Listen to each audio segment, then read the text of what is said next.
Audiolivro O Grande Conflito, uma saga milenar e seu final surpreendente. Capítulo 36. O Engano. Desde o princípio do grande conflito no céu, Satanás tem procurado destruir a lei de Deus. Quer consiga fazer as pessoas descartarem toda a lei, quer as faça rejeitar apenas um de seus mandamentos, o resultado é o mesmo. Aquele que viola, entre aspas, apenas um ponto, revela desprezo por toda a lei. Sua influência e seu exemplo estão do lado da transgressão da lei.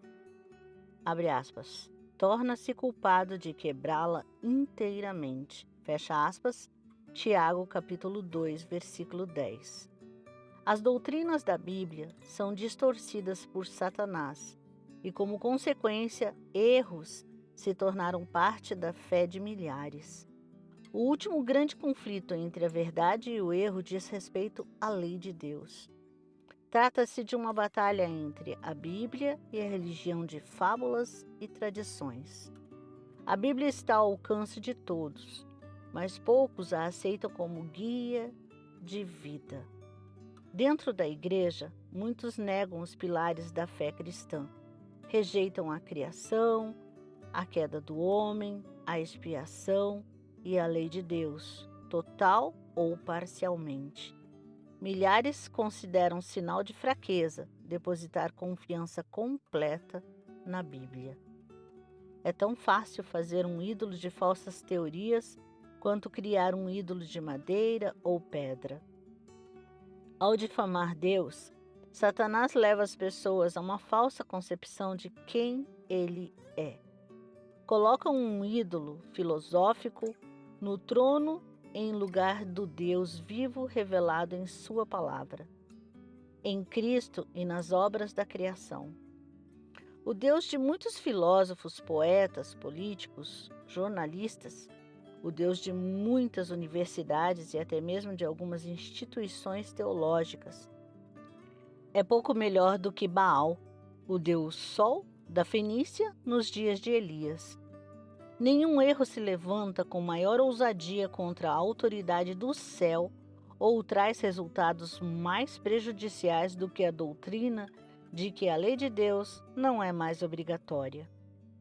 Suponha que ministros preeminentes ensinassem em público que as leis que governam sua pátria não são necessárias, que restringem a liberdade das pessoas e não precisam ser obedecidas. Por quanto tempo você acha que esses pregadores seriam tolerados no púlpito? Seria mais razoável que as nações abolissem seus estatutos do que o governante do universo anular sua lei. A França tentou o experimento de anular a lei de Deus quando o ateísmo se tornou o poder controlador. Isso demonstrou que descartar as restrições colocadas por Deus significa aceitar o príncipe do mal como governante. Implicações ao desprezo à lei. Quem ensina as pessoas a tratar os mandamentos de Deus sem respeito está semeando desobediência para colher desobediência. Quando as pessoas descartam por completo as restrições da lei divina, logo também desconsiderarão as leis humanas. As consequências de banir os mandamentos do Senhor não seriam em nada como esperam. As propriedades não estariam mais em segurança. As pessoas tomariam os bens do próximo à força e os mais fortes se tornariam os mais ricos. A vida em si não seria respeitada. O voto conjugal não seria mais um muro de defesa para proteger a família. Quem tivesse poder tomaria a esposa do próximo por violência. O quinto mandamento seria tão ignorado quanto o quarto. Os filhos não hesitariam em tirar a vida dos pais se isso os levasse a obter aquilo que seu coração corrupto deseja. O mundo civilizado se transformaria em uma turba de ladrões e assassinos. A paz e a felicidade desapareceriam da terra. Essa doutrina já abriu as portas do mal no mundo. A ilegalidade e a corrupção tomam conta como uma maré assoladora. Até mesmo nos lares que afirmam ser cristãos, há hipocrisia, relacionamentos destruídos, traição dos princípios sagrados e condescendência com os desejos carnais. Os princípios religiosos, que deveriam ser o fundamento da vida social, parecem estar oscilando, prontos para cair. Criminosos depravados muitas vezes recebem atenção como se tivessem feito algo grandioso. Os crimes ganham ampla publicidade. A imprensa publica cada detalhe revoltante do mal, instruindo outros na arte da fraude, do roubo e do assassinato. O fascínio pelo mal, a terrível intemperança e iniquidade de todos os tipos deveriam despertar a todos. O que pode ser feito para deter a maré do mal? Intemperança. Os tribunais são corruptos. Os governantes são governados pelo desejo de ganhar dinheiro e pelo amor aos prazeres sensuais. A intemperança tem anuviado a mente de muitos, de tal modo que Satanás tem controle quase que total sobre eles. Os juízes são corrompidos, subornados e iludidos.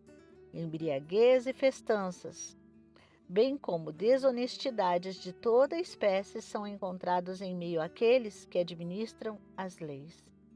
Satanás não consegue mais controlar o mundo por meio da negação das Escrituras. Então, recorre a outros meios de cumprir o mesmo objetivo. Destruir a fé na Bíblia funciona da mesma maneira que destruir a Bíblia em si. Assim como em eras passadas, Satanás tem trabalhado por meio das igrejas para fazer seus planos avançarem. Ao combater verdades impopulares das Escrituras, elas adotam interpretações que lançam as sementes da descrença por toda parte. Ao se apegarem ao erro católico da imortalidade natural e da consciência humana após a morte, rejeitam a única defesa contra os falsos ensinos do Espiritismo. A doutrina do tormento eterno já levou muitos a rejeitarem a Bíblia. Quando as palavras do quarto mandamento são apresentadas, as pessoas veem que ele requer a observância do sétimo dia, o sábado. Quando não encontram nenhuma outra maneira de se livrar de um dever que não estão dispostos a cumprir, mestres populares descartam juntos a lei de Deus e o sábado. Com o avanço da reforma do sábado, essa rejeição à lei de Deus para evitar o quarto mandamento vai se tornar quase universal. Líderes religiosos abrem as portas para a descrença, o espiritismo e o desprezo pela santa lei de Deus, supostamente a grande responsável pelos males existentes no mundo cristão. No entanto, estas mesmas pessoas alegam que a obrigação da observância do domingo melhoraria a moralidade da sociedade. Um dos enganos de Satanás consiste em misturar a falsidade com um tanto exato de verdade para tornar fácil acreditar nela. Os líderes do movimento dominical podem fazer campanha por reformas de que as pessoas necessitam, por princípios em harmonia com a Bíblia. Mas, enquanto aliarem essas questões a uma ordem contrária à lei de Deus, os servos do Senhor não poderão se unir a eles. Nada justifica a substituição dos mandamentos de Deus por leis humanas. Com dois grandes erros, a imortalidade da alma e a santidade do domingo, Satanás enredará as pessoas em seus enganos. Enquanto a imortalidade da alma lança as bases do espiritismo, a santidade do domingo cria laços de simpatia por Roma. Os protestantes dos Estados Unidos assumirão a liderança ao estender as mãos através do abismo para segurar a mão do espiritismo. Eles também esticarão os braços pelo abismo para dar as mãos ao poder romano. Sob a influência dessa tríplice união, esse país seguirá os passos de Roma, ao passar por cima dos direitos de consciência. Como o Espiritismo imita o cristianismo popular da atualidade, grande é seu poder de enganar.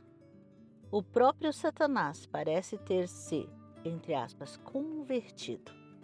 Por meio do Espiritismo, milagres acontecerão, doentes serão curados e muitas maravilhas inegáveis serão realizadas. Os católicos que se vangloriam dos milagres como sinal de sua igreja ser verdadeira, serão facilmente enganados por esse poder realizador de maravilhas. E os protestantes que deixaram de lado o escudo da verdade também serão iludidos. Católicos, protestantes e todas as pessoas secularizadas verão nessa união um grande movimento de conversão do mundo.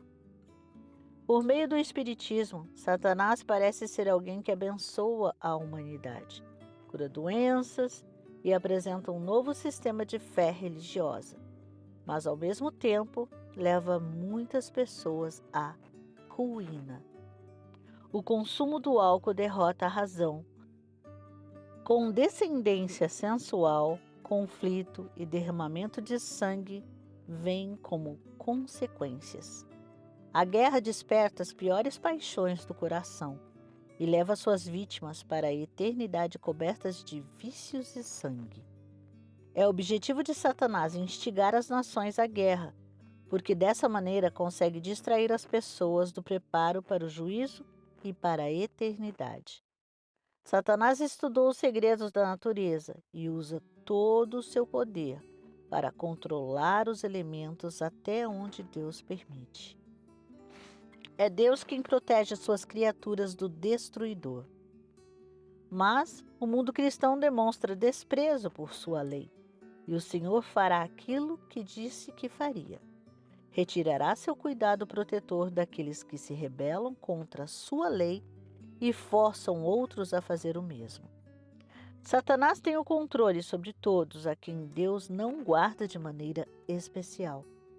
Ele favorecerá e fará prosperar alguns, a fim de promover os próprios planos, mas trará aflição sobre outros e os levará a crer que é Deus quem o está maltratando. Embora pareça ser um grande médico que pode curar todas as enfermidades, Satanás trará doenças e desastres até cidades lotadas se reduzirem a ruínas. Em acidentes no mar e na terra, em grandes incêndios, tornados e saraivas atrozes, tsunamis e terremotos de milhares de formas, Satanás exercerá seu poder. Ele destruirá a colheita madura, fome e miséria se seguirão. Colocará uma nuance letal no ar e milhares morrerão. Então o grande enganador convencerá as pessoas a colocar a culpa de todos os seus problemas nos fiéis, cuja obediência aos mandamentos de Deus é uma repreensão constante àqueles que violam a lei divina. Dirão que essas pessoas estão ofendendo ao Senhor por transgredirem o domingo e que esse pecado acarretou os desastres, os quais só pararão depois que a observância ao domingo for estritamente praticada. Alegarão que aqueles que destroem a reverência pelo domingo estão impedindo a restauração do povo ao favor de Deus e sua prosperidade material. Repetirão a acusação feita tanto tempo atrás contra o servo de Deus. Abre aspas. Quando viu Elias, disse-lhe: é você mesmo, perturbador de Israel? Fecha aspas. 1 Reis, capítulo 18, versículo 17. Satanás usará seu poder de realizar maravilhas contra aqueles que obedecem a Deus em lugar de leis humanas. Os, entre aspas, espíritos declararão que Deus os enviou para convencer aqueles que rejeitaram o domingo de que estão errados. Demonstrarão tristeza pela grande maldade do mundo e apoiarão o testemunho dos mestres religiosos de que a baixa condição da moralidade é resultado da profanação do domingo. Sob o domínio de Roma, as pessoas disseram que aqueles que sofriam pelo Evangelho eram malfeitores que atuavam em parceria com Satanás. O mesmo acontecerá agora. Satanás fará aqueles que honram a lei de Deus ser acusados como os indivíduos que estão trazendo juízo sobre o mundo. Ele usa o medo para tentar dominar a consciência, persuadindo autoridades seculares e religiosas a impor leis humanas e desafiar a lei de Deus. Quem honra o sábado bíblico será culpado como inimigo da lei e da ordem, acusado de destruir os limites morais da sociedade, causando ilegalidade e corrupção, invocando assim os juízos de Deus sobre a terra.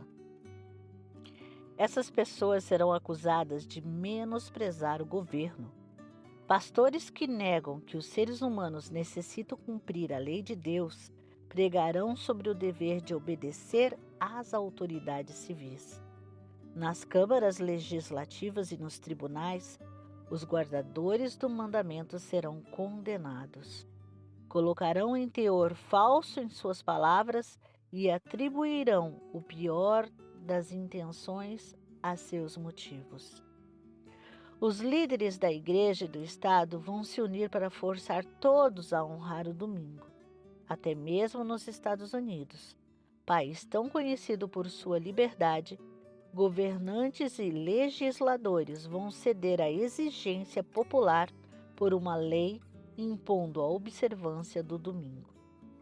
A liberdade de consciência, que custou tão grande sacrifício, não será mais respeitada.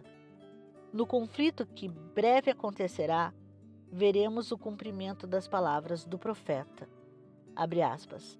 O dragão irou-se contra a mulher e saiu para guerrear contra o restante da sua descendência, os que obedecem aos mandamentos de Deus e se mantêm fiéis ao testemunho de Jesus. Fecha aspas. Apocalipse 12, versículo 17.